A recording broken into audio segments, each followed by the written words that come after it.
बदलते भारत की तस्वीरें देखनी हो तो नजरिया बदलना होगा। आंखों पर लगे पुराने चश्मे को उतारना होगा। जिस दूरबीन से आपको दिखाया जा रहा है उस दूरबीन से आपको देखना होगा। जिस सोच में नए भारत का निर्माण हो रहा है उस समझ के अनुसार समझना होगा। सब कुछ सटीक और बेहतर दिखेगा, क्योंकि बदलते भारत में ऐसी घटनाएं स्वाभाविक हैं। बनते विश्व गुरु वाले भारत में ऐसी तस्वीरें आनी लाजिम है। चौंकिए नहीं बल्कि देखने की आदत डाल लीजिए। ये आत्मनिर्भर भारत की तस्वीरें हैं।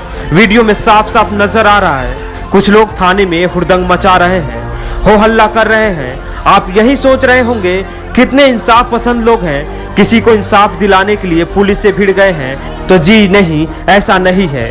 यह बजरंग दल और बीजेपी के वीर बहादुर कार्यकर्ता हैं जो अपनी वीरता का परिचय दे रहे हैं, जो अपनी साहस का प्रदर्शन कर रहे हैं। इनकी जरूरत तो भारत की सरहद पर है, लेकिन नुक्कड़ पर ही नाचने पर राष्ट्रभक्ति का प्रमाण पत्र मिल जा रहा है तो सरहद पर जाने की जरूरत क्यों है। बाहुबली अंगद पुत्र रायपुर थाने में घुसकर एक पादरी को लात गुस्से से मार रहे हैं। आरोप है धर्मांतरण का, यानी धर्म परिवर्तन कराने का। धर्म के नाम पर मारपीट करना शायद कानूनी वैधता हासिल कर लिया हो, इसीलिए तो ऐसा किया जा रहा है। जहां ना कानून का डर है, ना वर्दी का खौफ, ना अदालत का मान। मानो दादागिरी का प्रमाण पत्र मिल गया हो, धर्म की ठेकेदारी का ठेका मिल गया हो। सबसे बड़े धर्म रक्षक, धर्म हितैषी यही लोग हों। सिर्फ हंगामा ही नहीं करते बल्कि इंस्पेक्टर साहब के कमरे में बैठे पादरी को जूते से मारने लगते हैं। खैर, घटना के बाद इंस्पेक्टर साहब को लाइन अटैच कर दिया गया है, लेकिन आजकल इनकी गुंडागर्दी में इतनी चमक है कि ना वर्दी का खौफ है, ना वर्दी पे लगे सितारों की चमक की रौब है इनके सामने, बल्कि सिर्फ गुंडागर्दी को अंजाम देना ही इनका काम है। मॉब लिंचिंग की घटनाएं सिर्फ बीजेपी की राज में ही नहीं बल्कि कांग्रेस राज में भी होनी शुरू हो गई है। कांग्रेस राज में भी मॉब लिंचिंग की घटनाएं आज आम हो गई है। घटना छत्तीसगढ़ की राजधानी रायपुर की है। चलिए आपको पूरा मामला बताते हैं। दरअसल मामला रायपुर के भाटा गांव इलाके का है। दक्षिणपंथी संगठन के कुछ लोग एक पादरी पर धर्म परिवर्तन का आरोप लगाते हैं। पादरी के खिलाफ थाने का घेराव करते हैं।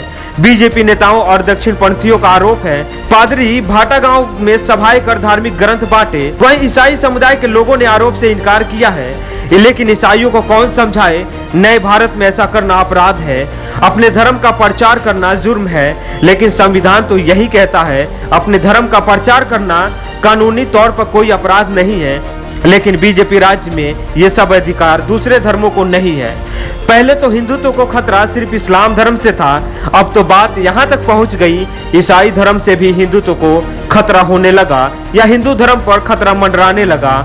पहले तो मॉब लिंचिंग का शिकार मुस्लिम युवक या मुल्ला होते थे, अब तो बात यहाँ तक पहुँच गई कि पादरियों पर भी खतरा मंडराने लगा। अब कौन से भारत की कल्पना जेहन में है समझना मुश्किल है। कौन सी संस्कृति की दुहाई दे रहे हैं, बात समझ से परे है। हमने तो गंगा जमुनी तहजीब का नाम सुना था, हमने तो गंगा जमुना और सरस्वती के संगम जैसा भारत सुना था जहां सभी धर्मों का संगम है। लेकिन आज नए भारत में सब व्यर्थ नजर आ रहा है। आज एक कहावत चरितार्थ नजर होने लगा है। हाथी को चींटी का डर दिखाया जा रहा है, यानी बहुसंख्यक को अल्पसंख्यक का डर दिखाया जा रहा है। ब्यूरो रिपोर्ट दी कंटाप।